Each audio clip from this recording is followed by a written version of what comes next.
Hey everyone, and welcome to a special edition of Cosmic Crit. My name is Patrick, and I'm the GM here on the podcast, the Game Master. And I'm joined by my 5 friends and players.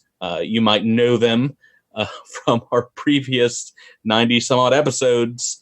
We've got Drew, Tyler, Rebecca, Miles, and Jabert.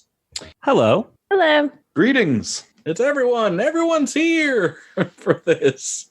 How are you guys doing? Pretty good. Miles, I feel like you've answered pretty good to that question about 90 times now.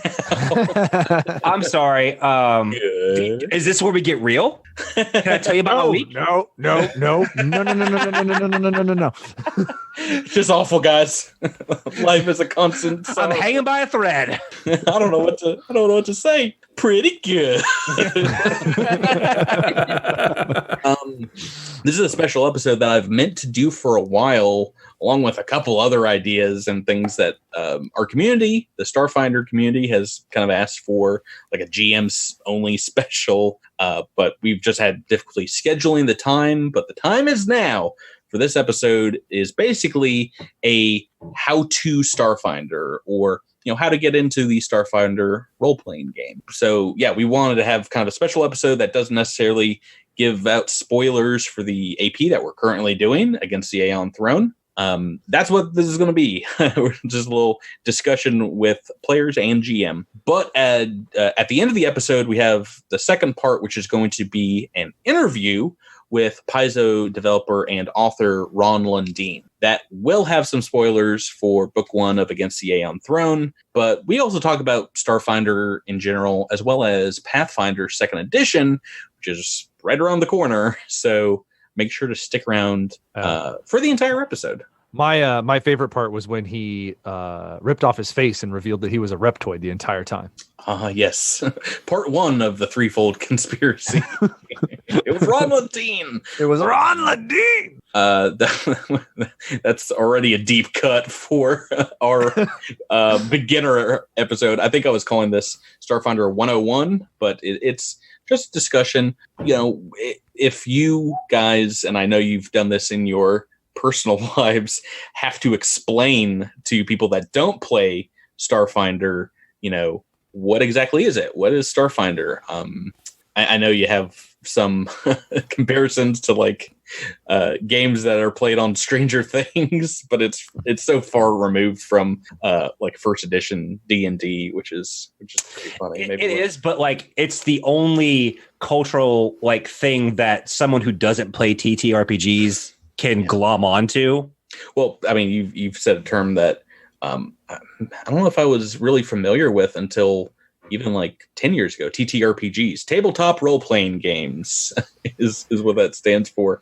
I think when I was in high school, I just called them RPGs, just like a video game. Same. RPG. Yep. But that is a important distinction because there are so many video games. This is typically a game that's played on a tabletop.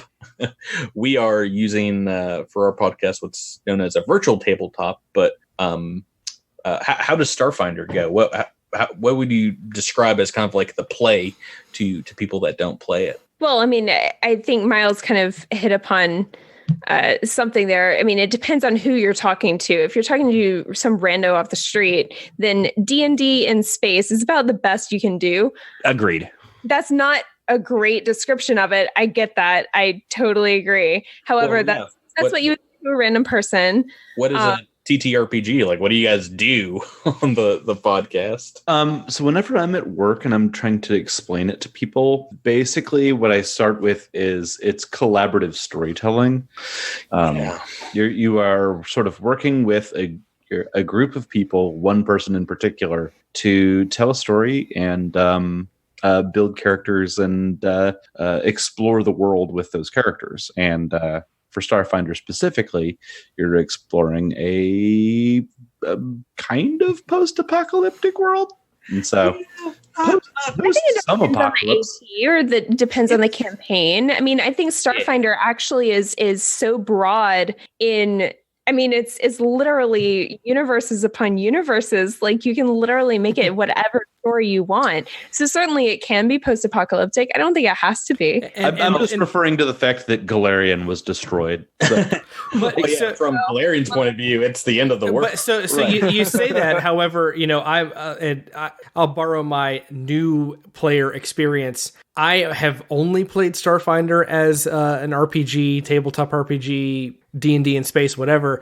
I have no context for Galarian's importance. So that particular element doesn't really resonate with me. Same. So we should say Galarian is like the Earth in the Pathfinder universe, where all of the old fantasy stories in Pathfinder take place, which is kind of like a J.R.R. Tolkien-esque universe. There's elves, there's orcs, that kind of thing. And in Starfinder, it's the far future, and it disappeared in a period of time that nobody remembers, which is hilarious, Drew, because new players to both Pathfinder and Starfinder have the same amount of information that their characters about it. Yeah. And it works out fine. You don't need to know.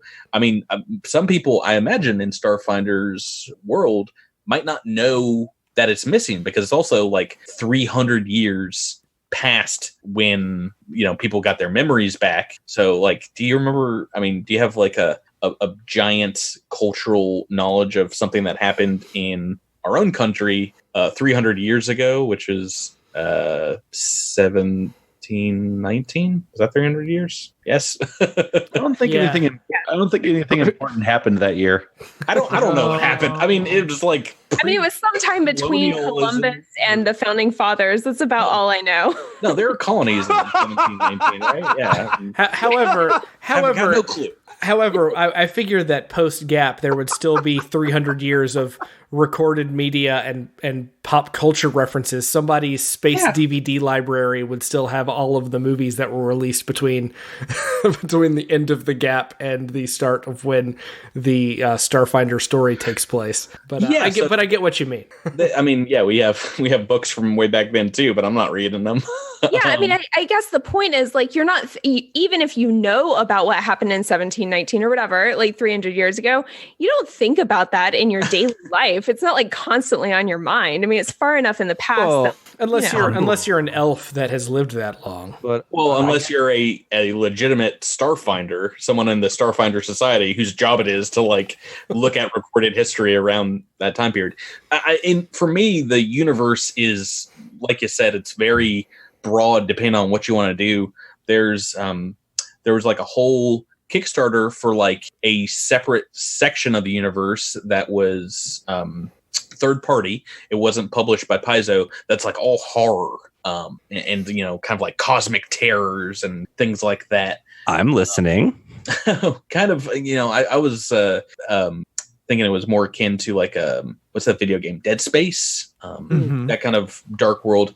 And then you could have an adventure on a planet that is like almost all Dragon Riders of Pern, which is a lot of fantasy and a lot of science fiction kind of mixed together.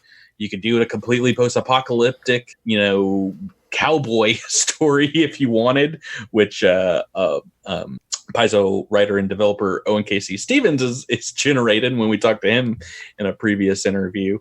So there's a lot of storytelling potential there. Honestly, if I wasn't playing the Adventure Paths published by Paizo, I would, as a GM, be having a field day, like making up stories. And that's what I want to say as someone who, again, is new to these types of games.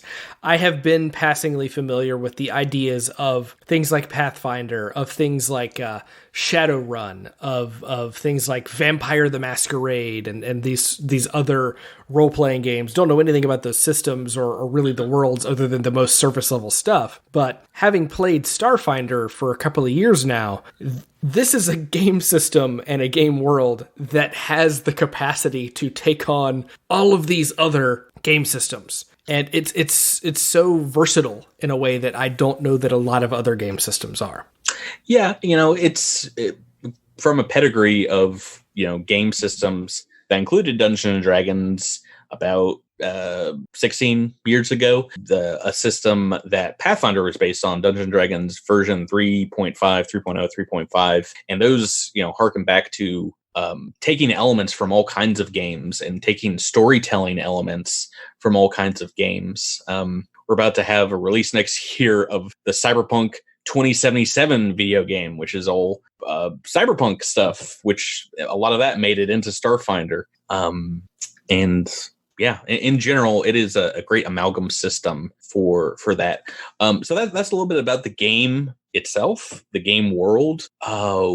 If you had to describe to people, you know, if you're inviting your friend from work to come play a game at your house, you know, what would you tell them about like the game or how to play it or what they need to play it? You got dice. Well, you need a set of dice, yeah. Yeah, a dice or a dice rolling app on your phone.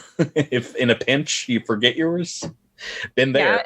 Yeah. I mean, well, and I was going to say when we were talking about this beforehand, like one of the things that to me would be really daunting. I mean, of course, I started playing Starfinder with a group of friends. I was invited to play, like, but if I wanted to play but didn't have that like set group of friends that also wanted to play, I think it would be really scary to try to find a group and sit down at the table. So I think what I really want to encourage people that want to play Starfinder to do is just like get over that. Like you don't have to be an expert in the game on all of the rules or even have a character. You can go to an SFS table and play a pre-gen character. I mean, you don't have to know, I mean, maybe know a bit about the rules, but you don't have to be an expert to be able to play. And especially if you're playing, I mean, Starfinder Society is really, really welcoming. And all of the GMs I've ever played with at conventions and online have been nothing but welcoming and helpful to novice players. So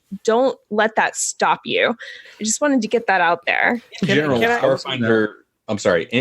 Starfinder Society, which is kind of the organized play element of Starfinder, where games are like 4 or 5 hours. You can find those at your friendly local gaming stores, like Rebecca said, at conventions, you know, comic book conventions, gaming conventions will sometimes have like local chapters run games for beginners. Like that's the main reason that they're there. Our own online lodge for the Cosmic Crittermander Starfinder Society lodge, I can tell you it's extremely welcoming of new players and new GMs. We love new GMs and helping out, sharing resources where it's allowed and things like that. And we have links to our Discord plastered on our site and on our episodes. But we love getting new players. And if you tell your GM that you've never played before yet, you might have some questions. They're always super receptive. I also want to add, because if you look online, there's a number of online resources for Starfinder that are both official and unofficial. The first character sheet I looked at for a pre-generated character, one of their characters that they generate for you so that you can more easily dive in because all the hard work is done for you.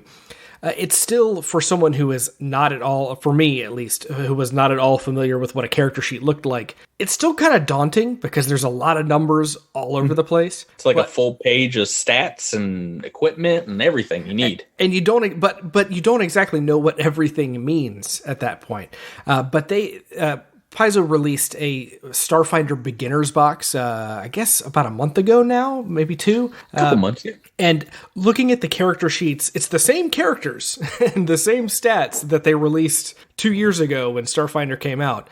But they have made things so much clearer about what stuff means and about what choices you have for these characters, for their pre-generated characters, and for a character that you create, that it just made things so much clearer, even for somebody who's been playing the game for 2 years. Yeah, I was going to say a really tricky thing, or I think a thing that is intimidating to a lot of potential new players is the books. You know, they're sort of, I mean, you know, they can seem like they're these like really expensive things, and there's a lot of them. And what do you really need? You can pick up the CRB, and like that's enough to get you going right there. The core rule book. It's not like in other systems where like, oh, there's a dungeon master's guide where they'll talk about the rules, and then there's another one that's like a player's guide, and this is how you make characters. You know, it's really one book to get you up off the ground.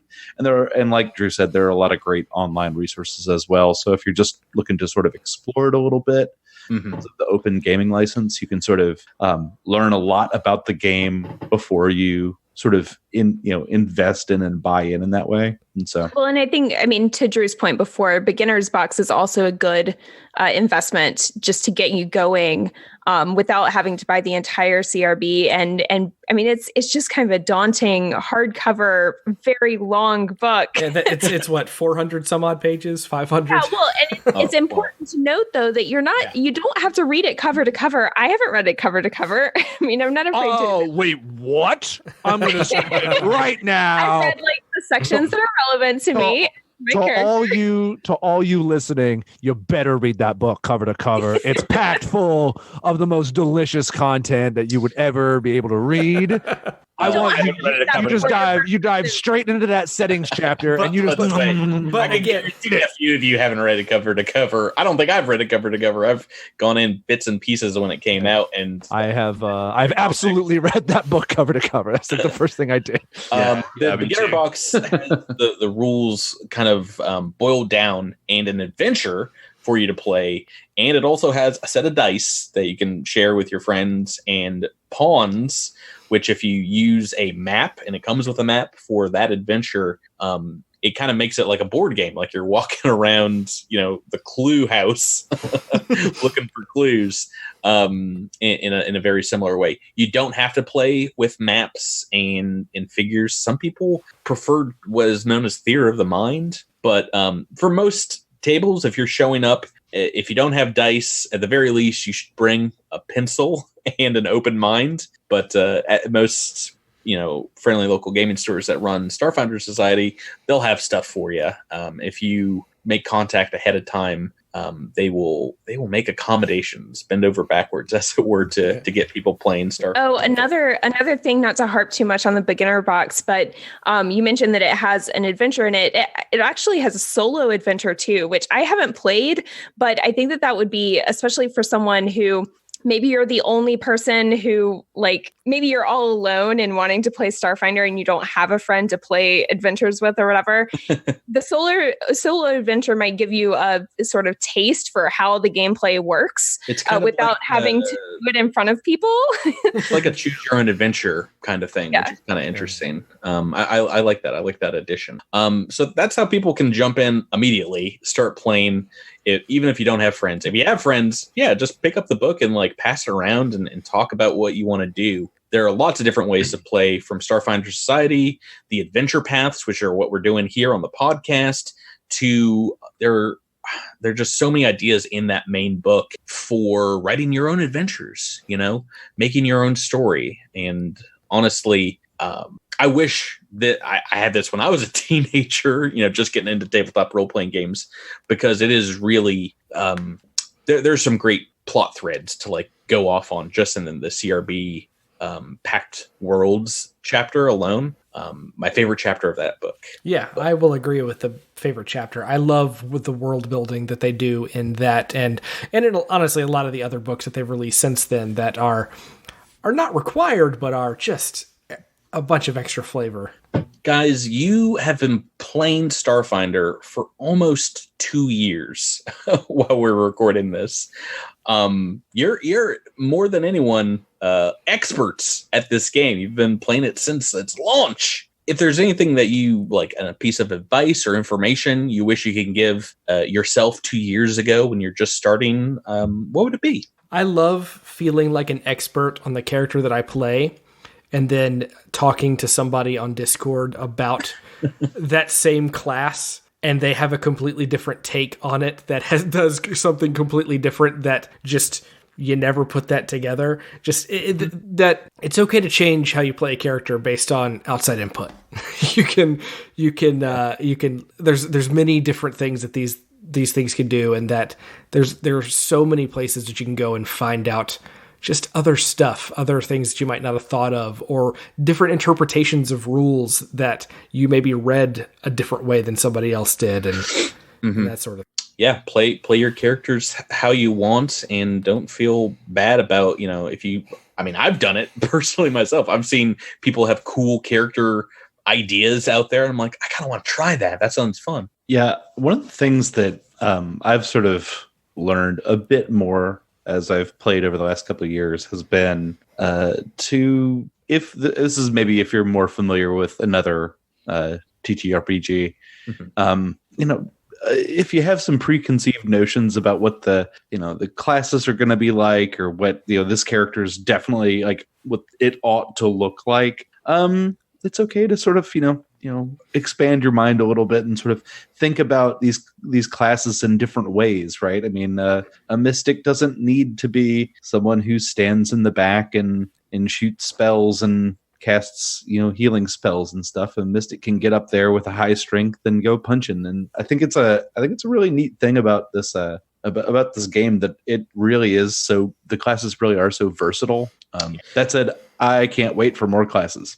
Well, not only that, but they've tempered, in my opinion, the races, all the different aliens that you can be. So you wouldn't be chastised if you chose X over Y to make a soldier out of.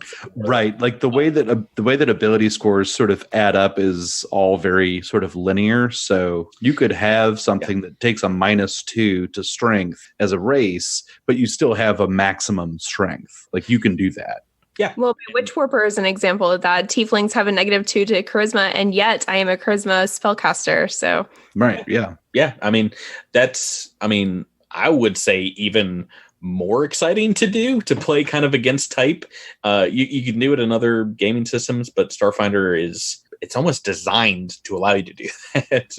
That was like a key goal I think they had. And that's another thing I would say is that there's a lot of min-maxing, basically going out and making sure your character based on this race class combo and this gear set and this ability checklist and all that stuff is the most effective warrior in all of Starfinder history. It's okay to just do something that you think is interesting and fun. And kind of consequences be damned, like that's okay, and maybe more fun for some folks. I've seen some players out there, some fans of our podcast, who their character design is all about that. They want to make a roller skating pop icon, YouTube star, Solarian that is all about bubblegum and soda pop, except when it comes to killing demons or something along those lines. It really, I can't think of something that's like not really kosher in this universe, because it is so broad and so expansive, where you can have like a gritty, grimdark soldier character next to that pop icon, and they can still fight together. They can kind of still work in the same world. So right. So some advice for new players. If people haven't listened to the podcast before, what are we all about? What are we doing here on Cosmic Crit? We're about making mistakes and living with the consequences. That is 100% true. They're recorded and you can't go back and do it over. Yeah. I mean, I think we would all agree that when we started this podcast, it was all about having fun. Like, we wanted to make sure that the 6 of us were having fun at all times. Like, that was a pact that we made for ourselves. And I think we've stuck with that. And that continues to be kind of the core of what we're all about. And along with that, I think one of our strengths is that we really celebrate one another's victories. It's not about like what my character did, or me as a player did. It's what we as a team did and have accomplished, which I think is really getting to the heart of TTRPGs. I mean, it's all about working together and like Jabert said, that collaborative storytelling, whether the story takes a dark turn or you guys are like completely victorious, everyone's involved at the table. Mm-hmm. I don't see you guys congratulating me very often when I crit your characters. Yeah, you're the exception. I was about to say, but I think we all understand that if I rolled a 1 on every single attack, this would not be very fun. Oh, I disagree. It would be. I disagree completely. Less interesting for everyone involved. It would be less interesting, Miles, because most characters don't roll critical fail cards.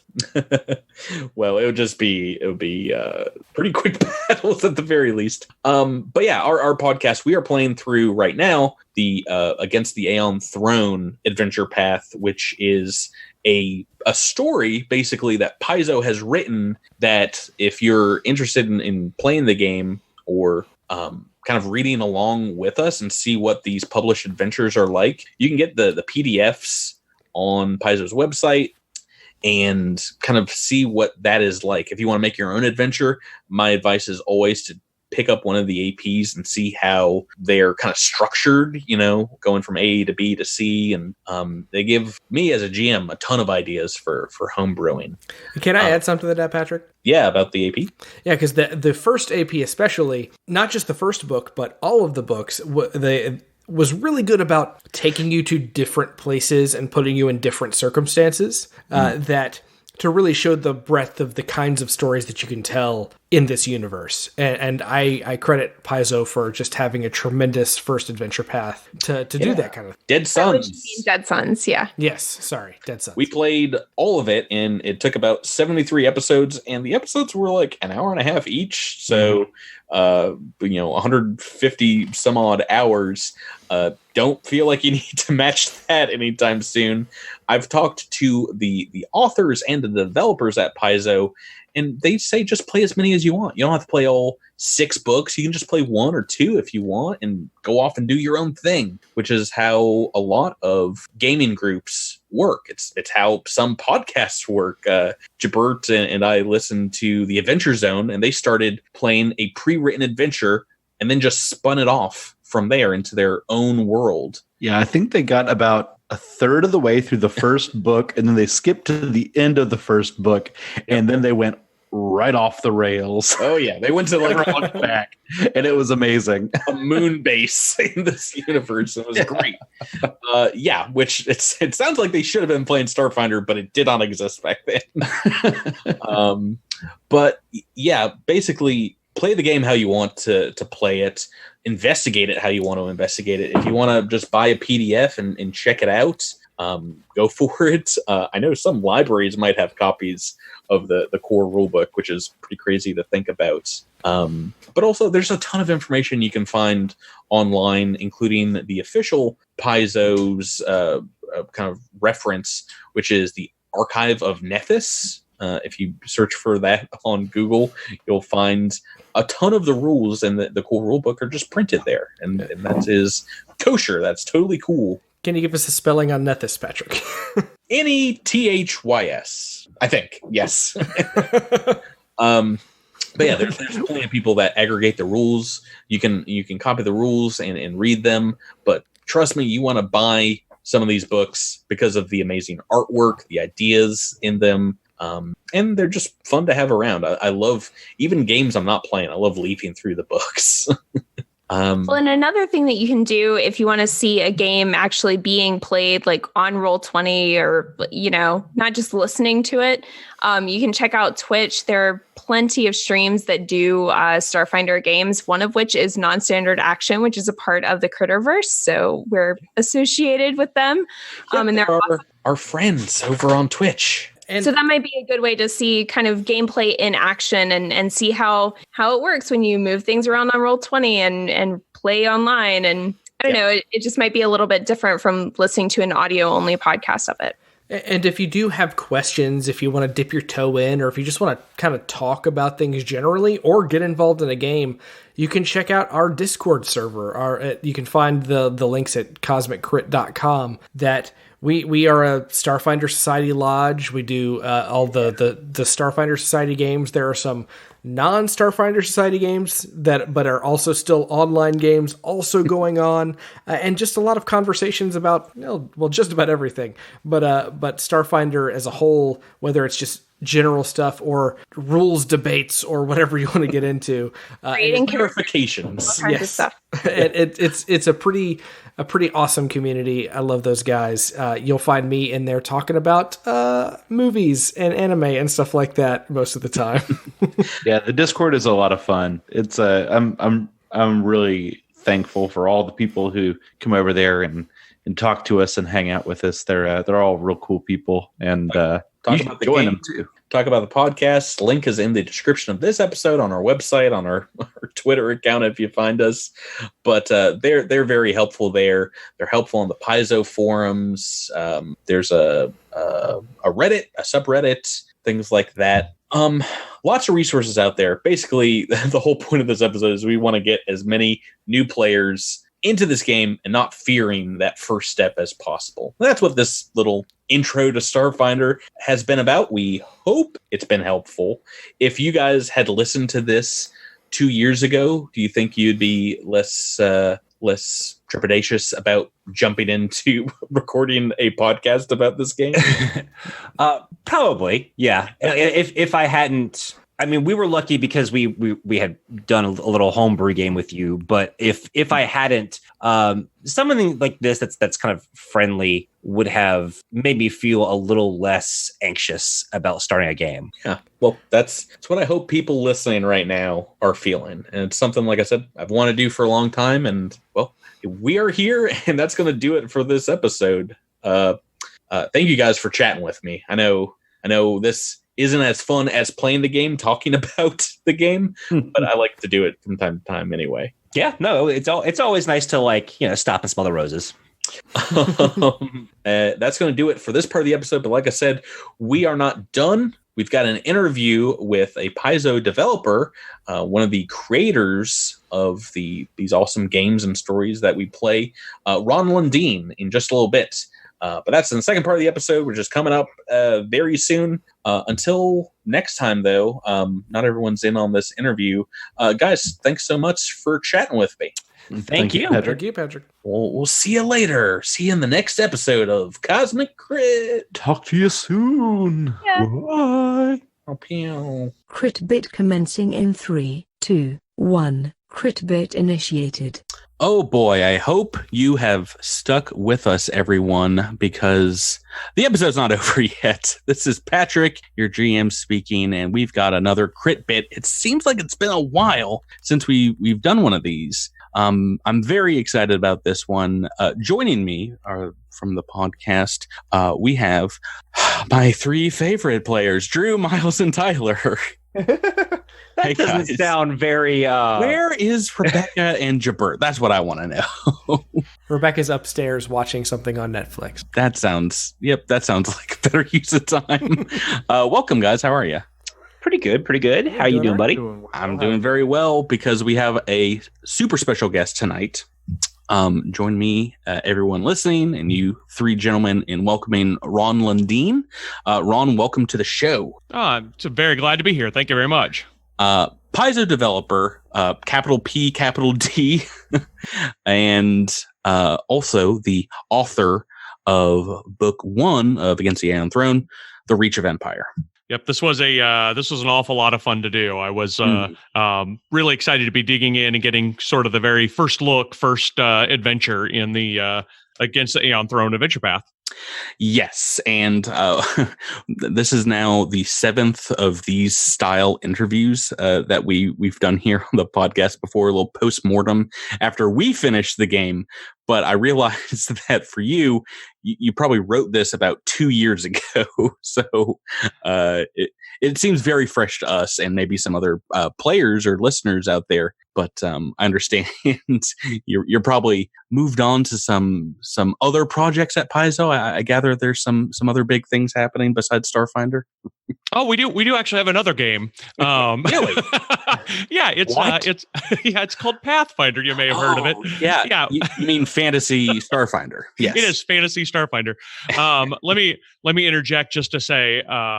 There was a fantastic set of demos that we were running, I think, last year at Gen Con. We had a couple players who sat down to play the playtest version of Pathfinder, and we're looking over the characters, and one of them was looking over the Sionia the Sorcerer and says, "Oh, she's like the Technomancer."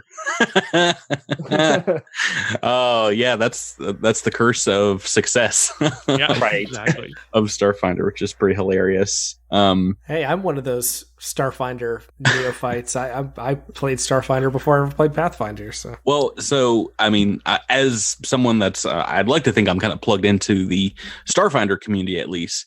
I see more new players coming to that game than almost any other tabletop role-playing game that I'm like engaged in. And so many of them are coming from other games. I feel like there's a great deal of buy-in from people that are already playing Pathfinder, and they're like, oh yeah, space, that sounds great. But I'm interested to see it go the other way now, with in a few weeks the release of Pathfinder 2nd Edition, where those also fairly new Starfinder players are going to be like, let me give this Pathfinder a try. This Pathfinder 2nd Edition. Absolutely. We certainly hope that's the case. We know that it's been a little bit of a surprise, a very pleasant surprise to have so many new people who've come into Starfinder. A lot of younger people generally. We have our Starfinder players that I've seen sort of anecdotally skew a little bit younger. If you go into a convention or something like that, where you're looking at the tables of Pathfinder players and you're looking at the tables of Starfinder players, it's kind of noticeable. Yeah, well, I mean, Paizo now over a decade old of publishing Adventure Paths and things like that. You're gonna have some fresh faces in there with these new games for sure. I'd be interested to be the old guard, the Starfinder old guard in a few years. Like, oh, those guys are playing Starfinder, that ancient game from 2017. Ron, you are a developer at Paizo. Can you tell us a little bit about what exactly you do and what you're working on currently? Oh, absolutely. So I work primarily on the Pathfinder Adventure Path line, although I do dabble in some of the other product lines. I've developed some Starfinder organized play scenario, some occasionally other stuff I've worked on, the modules line, things like that. But what I'm doing as a developer is I'm doing sort of the high concept of the product or the entire adventure path in that case. And I'm breaking that up into a robust outline, reaching out to our freelance authors in order to get the adventures written. That comes back into me. I answer questions throughout the process and sort of, check on progress and milestones and such. But when the product actually comes into me, my job is to go through the whole thing, do sort of a quality type development pass, kind of a quality type editorial pass. Yeah. Not necessarily going through with a fine-tooth comb, but making sure that everything is, in its right place and fits and, you have also people that edit. That's right. We do have editors. The editors see it after I do, but what I want to do is I want to make. I don't want to go in and change every word, right? I want to make sure the author's voice really comes out. A lot of turns of phrase that authors use, some of ideas they have for encounters are just fantastic. I want to keep those, but if they're they happen to make a reference to a skill name that isn't right, or if maybe a different monster would work a little bit better than one they've picked, I can go ahead and make those changes all the way through. Right. The thing I like to say is that my job as a developer is I will increase the quality of the product by one level. So if I get something that's okay, I can make it good. If I get something good, I can make it great. So I know our authors work very hard. But what I do is then I pass it over to the editors who do all of their magic. They make sure that everything is right from the words on the page perspective. It goes from there to layout, and then it comes back to me to what is actually one of my favorite parts of being a developer, which is sort of the copy fit. That's where I'm seeing the file that's actually how it's going to look on the page. And I'm making sure that by this time I'm seeing the art that I ordered from our artists tied to the language that I developed. Can I make sure that everything sort of looks really pretty on the page? That there's no, it doesn't flow. The text doesn't flow over to a page and have just 2 lines of text on it and a whole bunch of blank. But that's the point at which it kind of becomes real to me, right? I'm seeing what it actually looks like, and that's a lot of fun. And then. I don't know if I've made the analogy here on this podcast before, but the developer is kind of like the director of a movie, where you'll have other people write the script and play with the characters, but you're like top down making all those kind of final decisions and guiding the entire series of adventure paths towards the the publication, the finish line. Absolutely. Yeah, we're sort of showrunners in that regard, I guess you could say. Yeah. So good and bad with that for sure. Obviously the buck stops and starts with you. If people love the adventure path, then you're getting a lot of praise as well as the authors. And then if you're an unnamed set of producers from a fantasy television show that didn't end the way people expected, you might have some petitions started online. Yeah, well, that's all part of the job. That's actually part of the professionalism of it that that I don't mind doing. Is if something in an adventure that I developed is awesome, I am quick to give all the credit to the author. Even if it was something that I added, I only added it because of the ideas the author put into my head about where that story might go. So the credit's due to the author. Well, whereas if something's terrible, I'm quick to say, hey, I'm taking responsibility for that. You don't like it, you don't like it. That's the decision that I personally made. So sharpen your pitchforks. As someone who has contributed writing to Paizo, I can, I'm in the unique position. I've seen what I've turned in. I've seen what has been printed, and it's almost 100% always the final print is going to be a lot better than what I turned in. So you guys are doing a great job, and in the office there.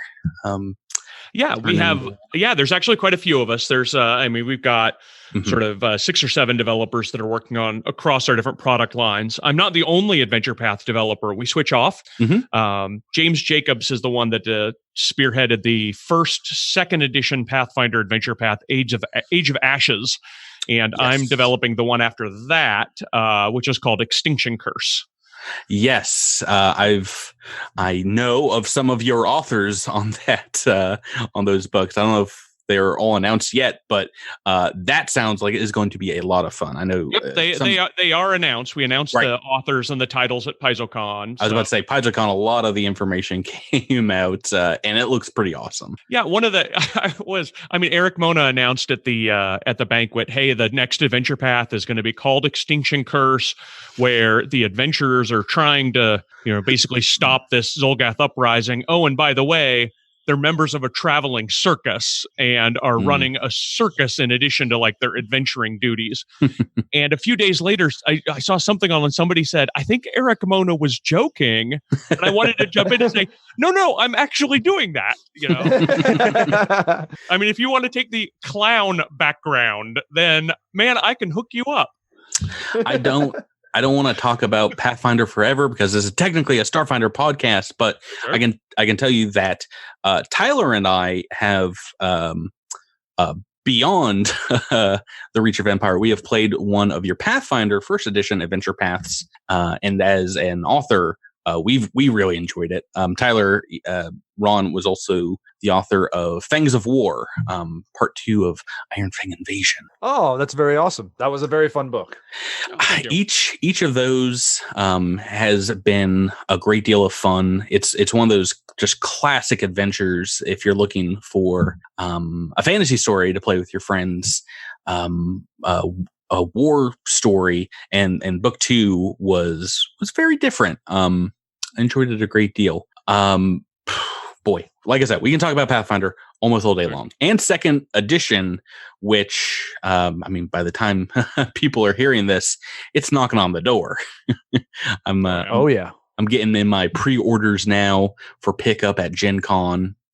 Oh, I'm jealous. Yeah, I'm so excited to get it, and half of one of those convention days might just be me popping a squat and reading through the books, trying to absorb as much of it as you can, and absolutely give it a try. It's going to be fantastic. Maybe considering your audience here, maybe I'll say it's going to be maybe even as good as Starfinder. Well, whoa. In the development process of your guys getting feedback on the play test, one of the things that came out was Starfinder and Pathfinder Second Edition kind of, were being worked on at the same time. So a lot of the design kind of choices that have ended up in Second Edition, I feel like we also beta tested in Starfinder, but I love for different reasons. You're as the base rules go, trying to emulate different game types and world types, and I think they eventually are both going to be completely successful as separate universes, as separate game systems.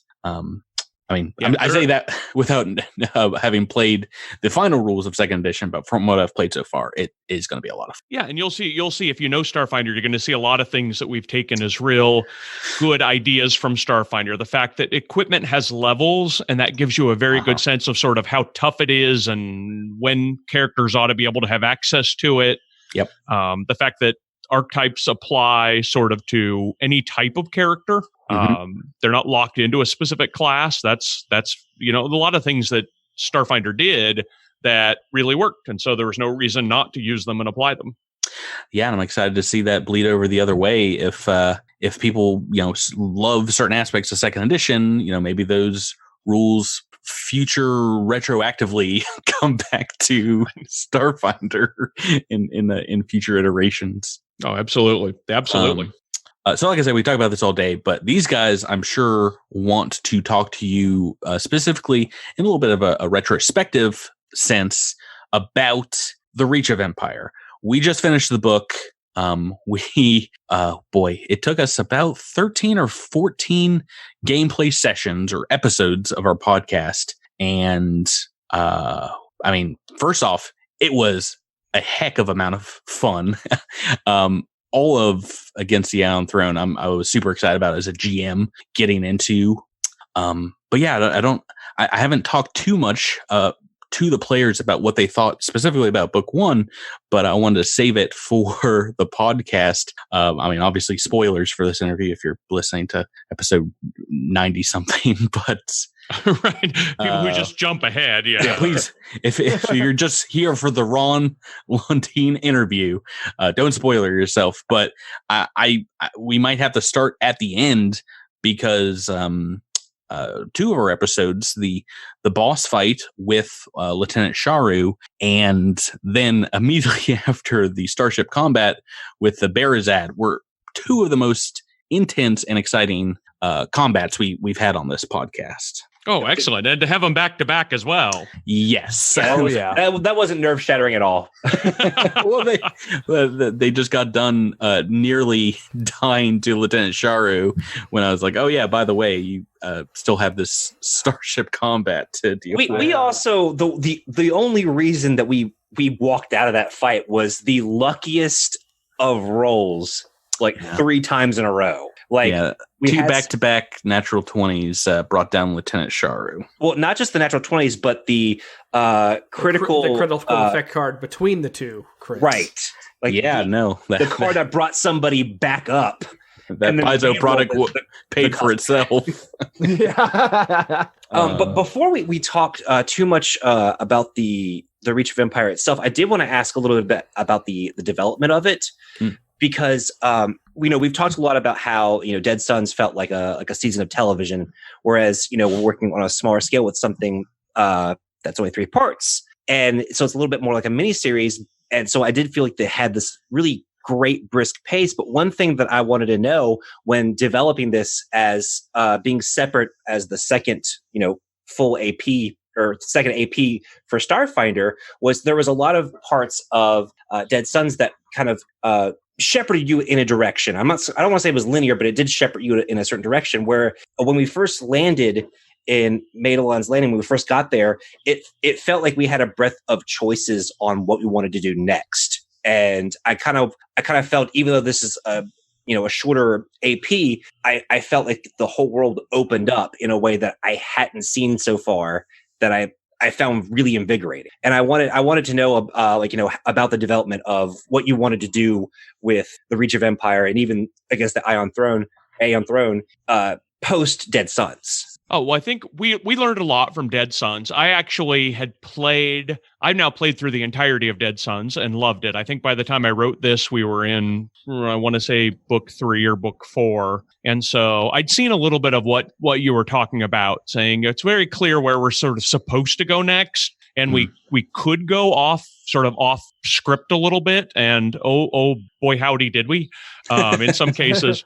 But for the most part, there was such an omnipresent threat in that campaign, right, the Dead Sons campaign, that you feel like you can't get away from addressing it. And so the thing that was really exciting about this when I was doing the Reach of Empire, I'm like, well, for goodness sakes, the thing is called Against the Aeon Throne. People are going to know that the Aslanti Star Empire sort of are the big bad guys.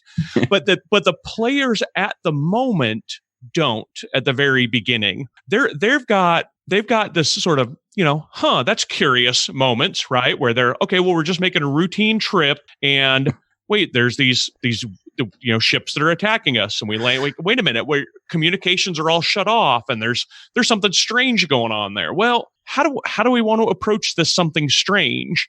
One of the things that I really liked being able to do is have the gazetteer in the back of this. That's sort of all of the area around the settlement of Madelon's Landing. So if the player's like, we want to go sort of further away, what is there? It didn't leave GMs with sort of I don't know. I mean, no, you know what's there. There's even sort of stuff to do there. We've had a whole fun adventure in Delesco. Yes, that was a lot of fun, and because it was referred to, and initially I kind of wanted to go that way, but everyone wanted to stay on track, which was the right call. But that is definitely something I picked up because.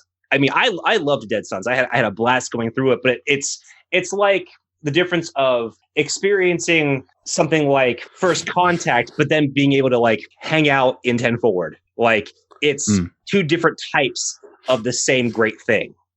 Yeah. To Ron's credit, there's a whole section in there which just talks about the missions that various people in the Freedom Fighters can give you. Mostly it's Ibretta.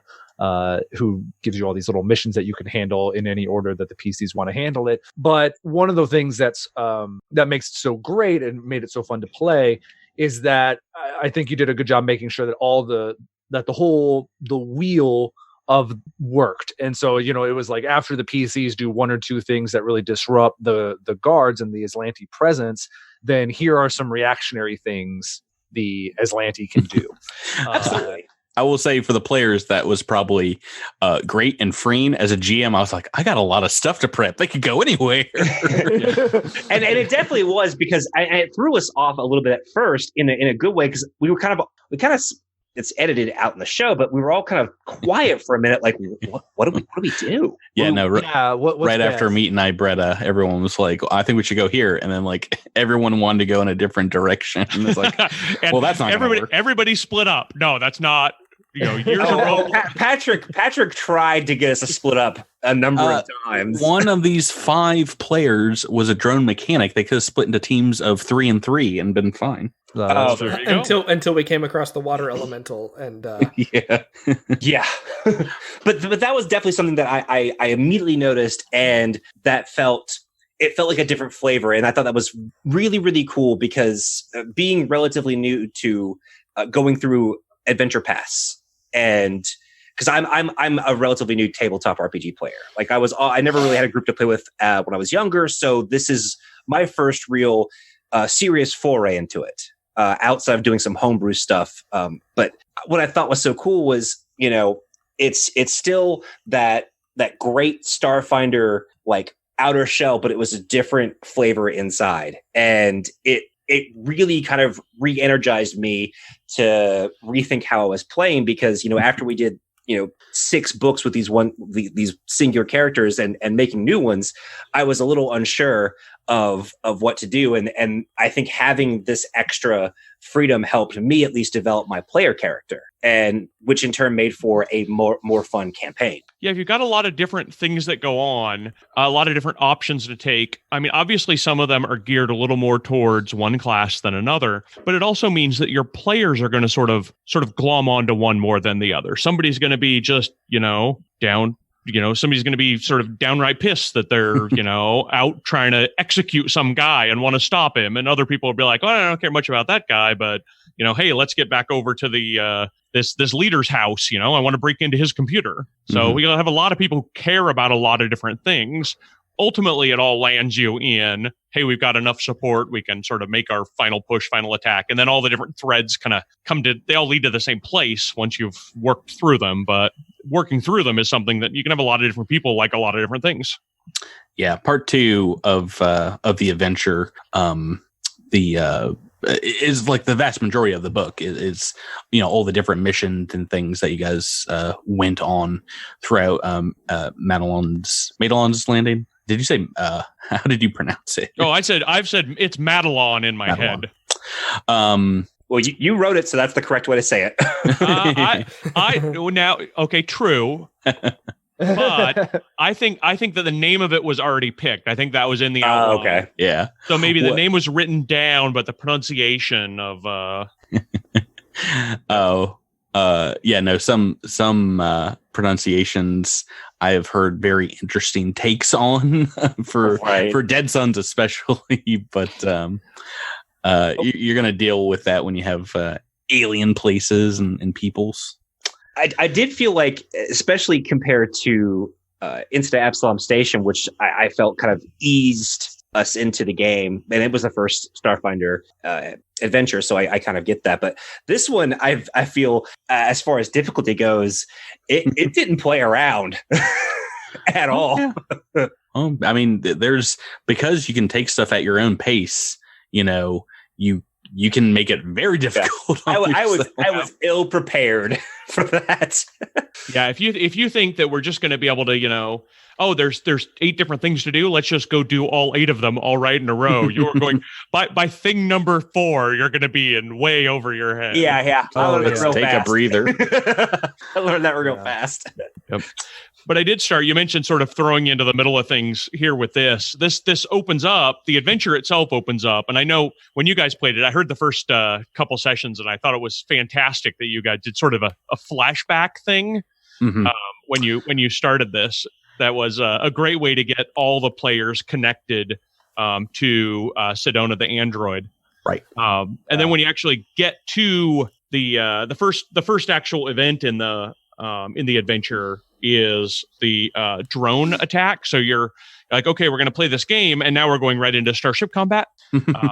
And then you end with a much bigger, more threatening Starship Combat. So I kind of bracketed it with space fights. So one of the players rolled a natural. Drew, you rolled a natural 20 on attacking one of those drones. It was the first attack of the drone. Your first attack of the campaign, and how easy those drones were compared to how difficult that Barazad fight was. The tier 2 Barazad. I think the drones were like CR 0.5, like 1/2, something fairly simple. And then the Barazad was an equal tier to the to your guys' starship, which is a pretty epic fight, Yeah, and it could sort of go either way. Even being sort of told through the adventure, hey GM, this is a place to make sure your players have upgraded their ship. For goodness sakes, do not forget to let them upgrade their ship. I knew what was coming.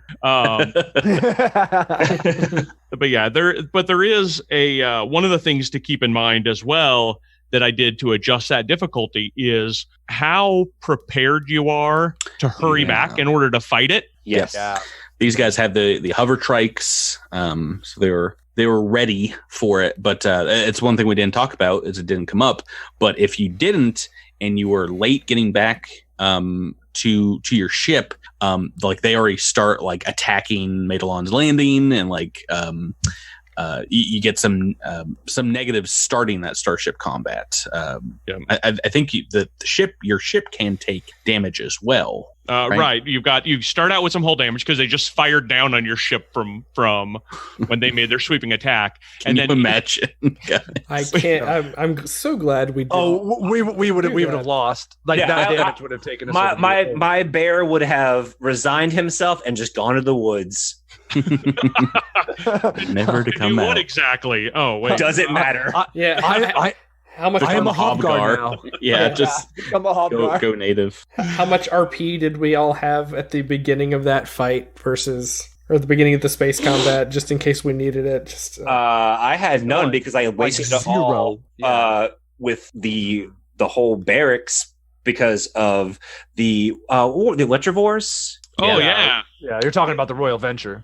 Yeah, the Royal Venture. I used up all of my RP. So yeah, well, and the Lieutenant Sharu fight, and then going straight into that, we're doing XP leveling, and they had gotten enough XP with the Lieutenant Sharu fight to get to level 3. So there were level 3 PCs and a tier 2 ship, which helped a little bit, but they were also out of RP. I think a couple of people had like 10 hit points to their name. So it was a tense fight because I told them flat out at the beginning. It's like, well, you have the option of like crashing down to the planet or getting boarded by and fighting more Aslanti on your ship. If you get disabled, your starship goes down. And Yep. Yeah. Spoiler warning: they ended Starship Combat. They got some major hits at the very end of the battle with the Barazad. They ended it adjacent to the Bear's Head. So, oh my goodness, it's we didn't know. Yeah, we did not know. We don't have a science officer right now. Well, I mean, so my character doubles as the mechanic and the science officer. And at the very beginning of the combat, we went, "Do we need to scan this ship?" Nah, we kind of know what this is. We learned an important lesson. Yeah, we learned a very important lesson. Should make that DC 10 roll or whatever it is. Which is like an automatic success at this point for me. Yeah. I my character nearly did not walk away from that. Oh, which brings up a great, because I think one of the things that caused us to have conniptions was those quantum torpedoes. Mm-hmm. Ron, I don't know if you were responsible for the development of those. Wait, on the Barazad. Oh yeah. Oh, that was me. Yeah, they're the. So they're I the remember greatest. there's a great moment where Patrick rolls the dice and he goes, "All right, so the torpedo misses you." And we're all like, "Oh, good," because we barely had any shields and we just had taken a critical threshold, so we could not take another hit. And Patrick's like, "And the torpedo just turns around and comes back at you." Oh yeah, but we had to edit some words out of our reactions to that. I was really bummed in the beginning of that combat, and you can hear it in the episode, because I kept hitting with the torpedoes and I wanted to miss at least one to get that moment in. To show the quantum. Yep. Yeah, I kept rolling rocks for the torpedoes, like 18s and 19s. I was like, all right, well, I guess they're just really crack shots. We could talk about Reach of Empire all night, but we should probably wrap things up by going around and maybe talking about if you guys have a favorite moment or character from the book. I know it's been a long playthrough. We've taken our time. We've made some NPC friends here and then things like that. I mean, for me, I love the Royal Venture top to bottom. I thought it was a great little sci-fi dungeon. This crashed spaceship. Yeah, let me. Yeah, thank you. I actually had a lot of fun designing that. And here's one of the things that I find most interesting about designing a spaceship as an encounter area is that spaceships need to be functional. People need to be able to get around very easily from one part to another. But if I'm writing a dungeon, I want to at least control how people are going through it. So exactly. what did I do at the Royal Venture? I just made a big smash right through the middle part of it. So you kind of have to go around. Yeah, and it looks great on the map. It's actually one of my favorite single maps that's been put out in Starfinder so far. And I think it's one that, also, if you're just running a home game and need something similar, it works great. It's got, the engine in the back, and then there's like these twisty corridors from the destroyed, sections of the ship that kind of, until you get to the end, it's, there's not a ton of choices that people can go through.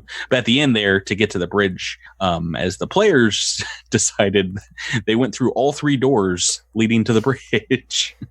Oh, just go one after the other after the other. All right, well, I mean, no reason not to go straight up the line, I suppose.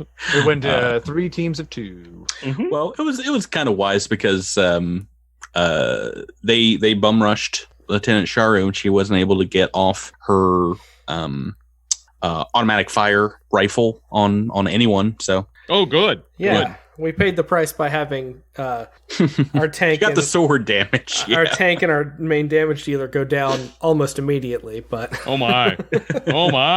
Yeah, Vanguards aren't supposed to last more than 2 rounds, right? 2 or 3. And I was busy defending one of our other characters because he's a drone mechanic, but he has nothing. Yeah, my Osharan has, I think, 4 hit points, and that's about it.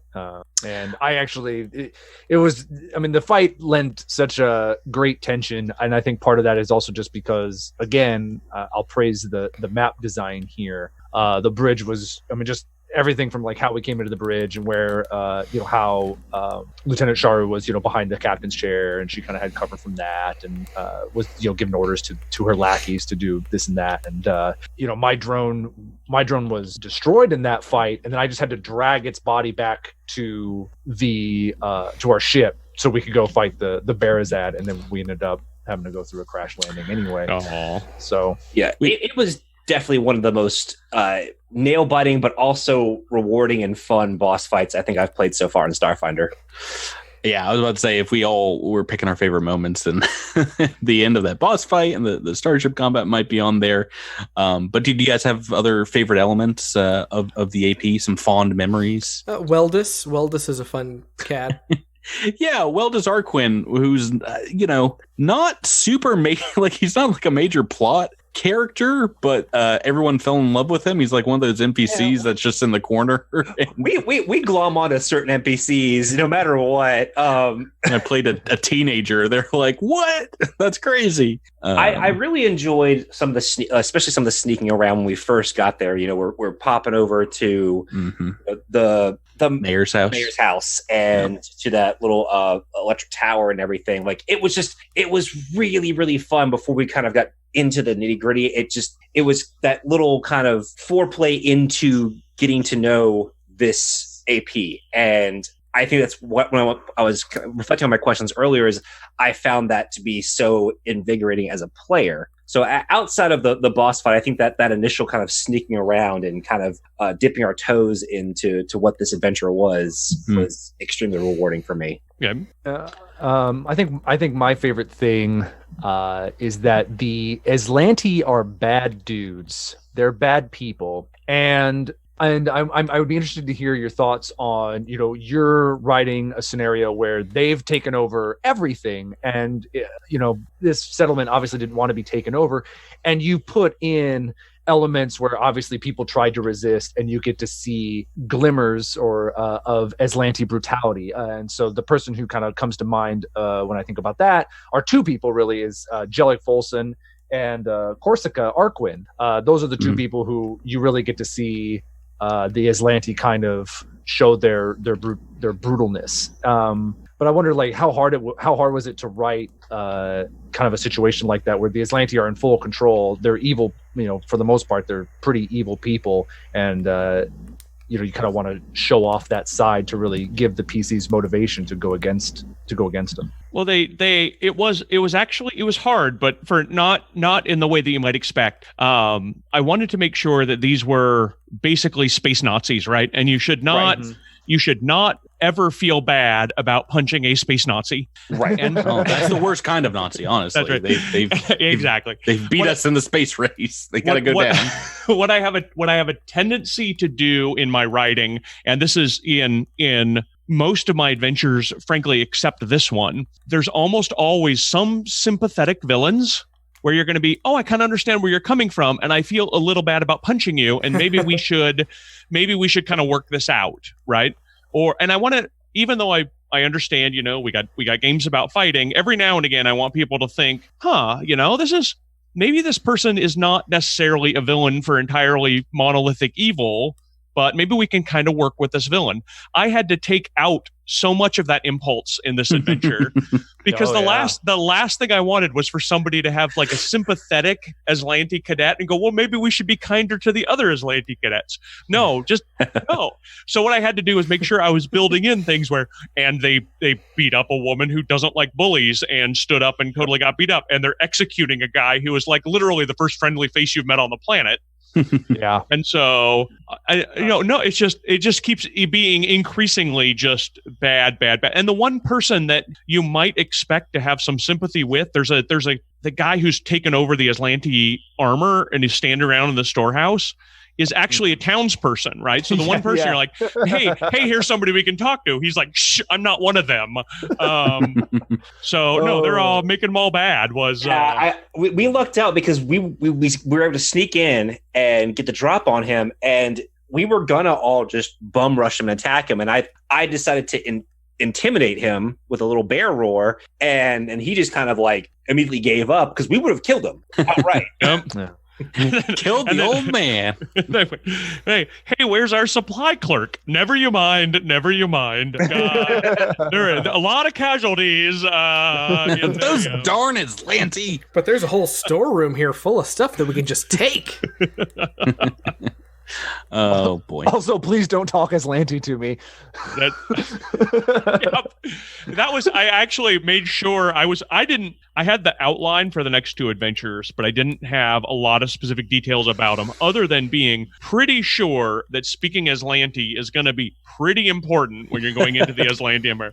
So I actually made sure to throw in, there's a sidebar early on, sort of, hey, the PC should pick up this language pretty quick, and all it takes is a single rank in culture, and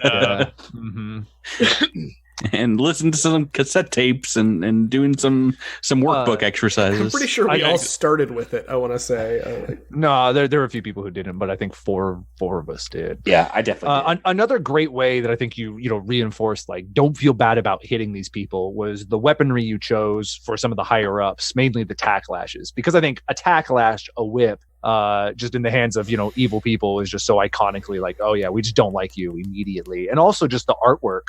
All the Aslanti armor and all the Aslanti artwork that was done. I'm thinking about like Olaraha. I'm thinking Sharu.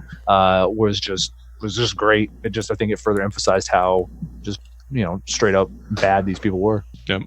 This is exactly one of those points where the developer just sort of nods and says, "Yes, that author's had a great idea," but I will admit, I don't think I gave them tack lashes. I think Jason Keeley, my developer, thought, you know what's going to make them even worse looking? Whips. Whips is going to make them look even worse. Yeah, no one likes Indiana Jones, that showboating archaeologist thief. No, but the tack lashes, especially when employed in stringing people up in the town square for execution, is pretty intense. Well, once again, we can and we would talk about this AP and the ones that come all night long. But we've got to wrap it up here.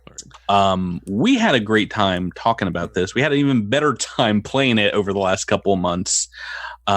Thank you, Ron, for showing up to answer our questions. No, fantastic. Thank you so much for having me. I will look forward to coming back around when you get to either the first of number 4 of Dawn of Flame, which I wrote, or number 6 of Attack of the Swarm, which I also wrote. So, has that been announced as well? Oh, I think so. Oh, okay, I don't know that the names have. I know the AP has. Yes, it's not yet on the website, but I am very excited about book 6 as well, because there's a spoiler warning as well. I wrote book 1 for that AP, and there's a lot of interplay between mine and Ron's book 6. Oh yeah. I needed to get much. Okay, I won't get into more detail. Let's just say that I was pestering Jason for some of your maps to revisit them in like a creepy and awful way later on, and that's awesome. This is Ron, if people were looking for you online, or if they wanted to send you some questions or comments, where might people find you? Well, if you want to get a hold of me, I mean, officially I am ron.lundeen@paizo.com. But I do want to say that I very actively blog about sort of designing adventures, what goes into sort of creating narratives through my third-party publishing company, which is called Run Amok Games. And runamokgames.com has a blog part, and every couple times a week I'll go into sometimes some exceptionally detailed minutia, other times very big picture things about being an RPG writer. I mean, as someone that is very interested in game design myself, I very much enjoy your blog posts. Whenever we can get some like behind the scenes info on Like you had one up about like final edits or final scripts turned into developers like yourself and like do's and don'ts. Would have been very helpful for me before I turned my script in last year, but man, would have been helpful. Stuff. Would have been helpful for me. I mean, I this is a thing I'm still learning as I go. Yeah, but it's super useful, and it's just interesting reads if you're fans of Pathfinder, Starfinder, any tabletop role playing game. And if you're looking for some Q&A about this AP, that I will direct you to the Paizo forums as well. I found it very useful in as a GM getting into it there. All the other people that have played it have kind of like added in, and a lot of people have played it. It's a very popular AP. Added in their notes and things to the forums. That's going to do it, guys. Drew, Tyler, Miles, thanks so much as well for being here. Oh, it was a pleasure. Oh, pleasure was all mine. We'll sign off. Thanks again, Ron. Thanks for everyone for listening. Have a great week, and we'll see you on the next episode.